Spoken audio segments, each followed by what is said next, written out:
RRB, l'invité du matin.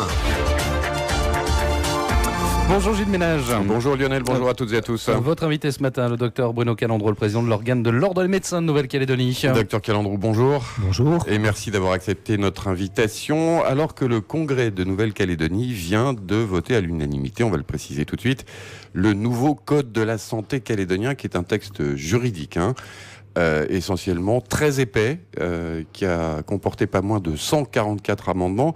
Alors, ma première question va être très claire et très franche. Ce code était-il nécessaire ? Oui, je pense qu'il était indispensable parce qu'effectivement, la Calédonie est compétente en matière de santé depuis de nombreuses années, plus d'un quart de siècle, et même peut-être un peu avant. Et donc, il était important que nous ayons un code de santé publique calédonien parce que sinon, il y avait des textes un petit peu partout, des délibérations du Congrès qui étaient venues se rajouter à ces textes. Et donc, c'était nécessaire de rassembler tout ça en un seul texte. Alors, le code, vous l'avez, c'est un texte qui a été travaillé depuis 3 ans. Oui, depuis 2015, effectivement. Et voilà, et qui est arrivé au Congrès avec plein d'amendements. Alors, il est vrai que le texte avait été travaillé en 2015. Nous avions participé et avait été reçu, auditionné par la Commission santé du Congrès à l'époque. Et depuis, le texte était resté en attente. Il était même passé au Conseil d'État à l'époque, qui avait donc validé ce texte. Et il était resté en attente du fait du plan d'Ocamo, puisqu'effectivement, il fallait que ce texte corresponde au plan d'Ocamo, qu'il n'y ait pas des ambiguïtés et des contradictions entre le texte et le plan d'Ocamo. Et donc, vous avez découvert ce texte l'autre jour au Congrès. Voilà, parce qu'effectivement, donc, comme ce texte a été multi-amendé, 144 amendements, eh bien, c'est les amendements que nous avons découverts au Congrès, et en particulier cet amendement autour de l'emploi de médecins étrangers, qui a posé beaucoup de difficultés, puisqu'effectivement, le texte n'était pas... la rédaction du texte créait une ambiguïté. Et donc, c'est vrai qu'on a découvert à cette occasion-là, on n'a pas été consulté du tout sur cet amendement sur l'emploi de médecins étrangers. Alors, on va reparler de cet amendement qui a effectivement animé de façon considérable le débat l'autre jour au Congrès. Mais ce rapport intégrait un panorama des professions de santé en Nouvelle-Calédonie. Alors, globalement, pour nos éditeurs, est-ce que la Nouvelle-Calédonie est bien couverte aujourd'hui par les professionnels de santé ? Oui, il faut reconnaître qu'on a une chance d'avoir une médecine de qualité, des soins de santé à peu près partout. On n'a pas de déserts médicaux en Calédonie, puisqu'effectivement, le système des dispensaires de brousse, des CMS, permet à tous les citoyens de Calédonie d'avoir accès, à tous les patients d'avoir accès à un médecin facilement. Alors effectivement, il y a des problèmes. Le problème qui se pose actuellement, c'est un problème de recrutement. Et particulièrement en province nord, c'est très difficile effectivement d'arriver à remplir tous les postes. Alors pourquoi ? Pour des raisons diverses et variées. Il y en a une qui a été soulignée au Congrès, mais c'est pas la seule. Au Congrès, on a dit qu'effectivement, il y avait pas mal de soucis au niveau des agressions dont seraient victimes les professionnels de santé à certains endroits. C'est vrai que c'est compliqué pour les médecins d'exercer la médecine dans des endroits où la population ne leur apporte pas son soutien et où ils sont agressés verbalement ou même physiquement, où ils sont cambriolés dans leur maison. Et donc ça, effectivement, ça n'encourage pas les médecins à venir. Mais c'est pas le seul problème. L'autre problème aussi, c'est un problème de démographie médicale. En France, il y a des difficultés de recrutement de médecins. Et ces difficultés de recrutement de médecins, elles arrivent en Calédonie par ricochet. Mais c'est vrai que c'est compliqué. Après, c'est aussi un exercice assez compliqué, puisqu'effectivement, c'est des médecins qui exercent en poste isolé, qui sont souvent seuls, qui doivent en même temps faire une médecine de famille pour les patients chroniques qui viennent régulièrement à la CMS, et puis en même temps, ils doivent aussi assurer les urgences. Et donc, c'est une médecine qui est difficile et qui, finalement, actuellement, tente essentiellement des jeunes médecins ou sortir de leurs études, ou des médecins qui ont pris leur retraite en métropole et qui viennent, assurer quelques semaines ou années. Mais le système fonctionne beaucoup maintenant sur un système de remplacement. Et c'est là où, effectivement, on n'a plus de médecins vraiment fixes, titulaires, comme il y en avait auparavant, des médecins qui restaient 20 ans dans la même CMS et qui devenaient, effectivement, s'intégrer parfaitement dans la population. C'était ce qu'on appelle en métropole des médecins de campagne, en gros. Est-ce que ça demande des compétences particulières ou une appétence particulière pour ce genre de médecine ? Ça demande surtout une appétence pour ce type de médecine, parce qu'effectivement, ça implique d'être d'astreinte très régulièrement, puisque effectivement, il y a 2 ou 3 médecins par CMS, et ils assurent des astreintes 365 jours par an. Et donc, ça veut dire qu'effectivement, ils sont d'astreinte très régulièrement, et ils sont un petit peu fixés à leur dispensaire. Alors, comment faire justement pour améliorer le recrutement ? Alors je pense qu'effectivement on a essayé d'y travailler avec la province Nord, et nous avons entendu des choses qui ont été intéressantes. C'est que la province Nord nous a expliqué que pour elle les médecins étaient une ressource rare et précieuse. Et c'est vrai que c'est très difficile, et donc il faut qu'on puisse travailler tous ensemble, mais peut-être en se posant la question de savoir pourquoi ces recrutements sont aussi difficiles, plutôt que d'aller chercher des solutions qui n'en sont pas, parce que je ne pense pas que beaucoup de médecins papous, fidjiens ou vanuatais pourront venir travailler en Calédonie, ne serait-ce qu'à cause de l'obstacle de la langue.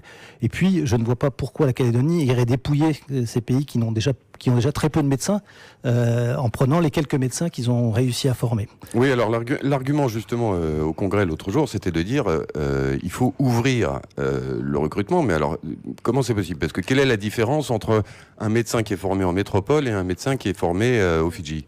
Alors, la différence principale, c'est que nous savons comment s'organiser l'étude de médecine en métropole, nous savons comment elle s'organiser en Europe, et donc actuellement, au jour d'aujourd'hui, tous les médecins de l'Union européenne, puisqu'il y a une équivalence des diplômes sur toute l'Union européenne, peuvent venir travailler en Nouvelle-Calédonie. C'était d'après le texte précédent. Donc, français, quand même. Voilà. Mais il faut parler français, ça c'est une évidence. Ils ont même rajouté qu'il fallait avoir la connaissance du système des poids et mesures.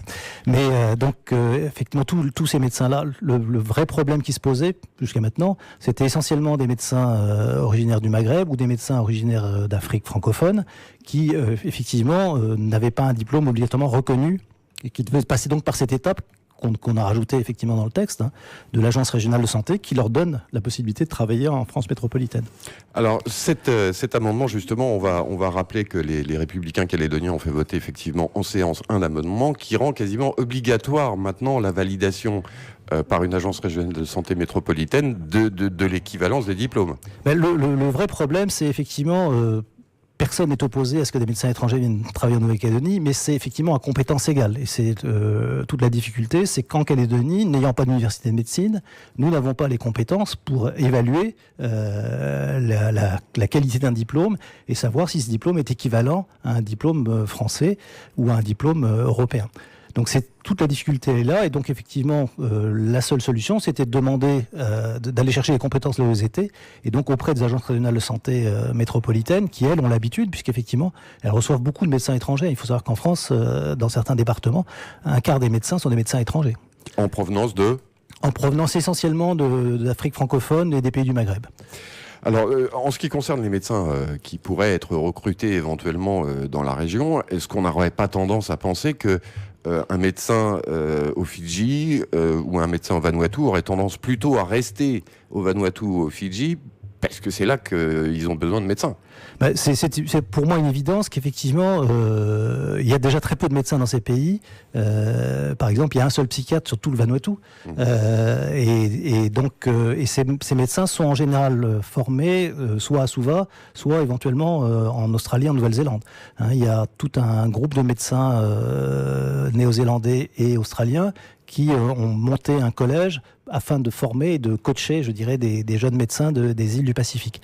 Donc, ces médecins, ils sont nécessaires dans leur pays, et je ne vois pas très bien comment on pourrait retirer suffisamment de médecins pour remplir les dispensaires de Nouvelle-Calédonie en privant ces pays des médecins dont ils ont besoin. D'autant que c'est pas la même longueur d'études, on le disait tout à l'heure. C'est pas la même longueur d'études. C'est pour ça qu'effectivement l'évaluation du niveau de compétence est compliquée, puisqu'effectivement les études sont pas organisées de la même façon. Et puis il faut pas oublier une chose, parce qu'on en a parlé aussi pour que des étudiants calédoniens aillent se former en Australie, en Nouvelle-Zélande, à Fidji, etc. Le problème, c'est qu'il y a quand même la barrière de la langue. Pour l'Australie, il y a aussi une autre barrière, c'est la barrière du prix des études. Les études ne sont pas du tout les mêmes en France métropolitaine et en Australie. Alors comment faire justement pour attirer, parce que c'était une des préoccupations du gouvernement et des élus du Congrès, comment faire pour attirer la jeunesse calédonienne vers les professions de santé? Alors je crois qu'il faut plutôt tirer les choses vers le haut, et effectivement donner la possibilité aux jeunes calédoniens de se former. Ça a été la création de la PACES il y a maintenant presque 20 ans maintenant, il y a plus de 10 ans en tout cas, puisque les premiers étudiants qui ont fait leur PACES à Nouméa maintenant reviennent occuper des postes sur le territoire. Donc c'est déjà effectivement s'occuper de ces médecins-là et assurer qu'ils puissent trouver des postes et des postes en rapport avec leurs attentes. Et donc effectivement, il faudrait par exemple introduire une priorité entre guillemets emploi local pour ces médecins qui reviennent après font de longues études en métropole. Le problème aussi, c'est que les études de médecine sont tellement longues que certains médecins ne reviennent pas. Alors la santé en Nouvelle-Calédonie, c'est une préoccupation constante. On sait qu'il y a aussi le plan DOCAMO qui a été lui aussi adopté par le Congrès cette semaine, avec là encore quelques réserves. On parle beaucoup aussi de l'émergence et de la reconnaissance, de l'encadrement de ce qu'on appelle la médecine traditionnelle en Nouvelle-Calédonie. Alors, qu'est-ce que vous en pensez, ça, vous, en tant que médecin ? Alors, nous savons tous, les médecins, que les patients utilisent, je dirais, en parallèle ou en interaction, les deux médecines. Et donc, il faut effectivement que les deux médecines se connaissent. Le problème de la médecine traditionnelle, c'est qu'elle est basée sur le secret. Donc, effectivement, c'est difficile, je dirais, pour nous, les médecins occidentaux, de la connaître. Et puis, les patients ne nous font pas toujours part. Il faut vraiment une grande confiance entre le médecin et son patient pour qu'il lui dise quel médicament il prend par ailleurs. Mais c'est vrai que les deux médecines existent en Nouvelle-Calédonie et qu'on ne peut pas faire l'impasse et on ne peut pas imaginer il est important que les médecins occidentaux aient un minimum de formation à ce sujet, une approche culturelle de la maladie qui est régulièrement dispensée par l'IFAP. Mais après, il faut effectivement trouver des moyens de créer des passerelles entre ces deux médecines. Docteur Calandro, merci d'avoir accepté notre invitation ce matin.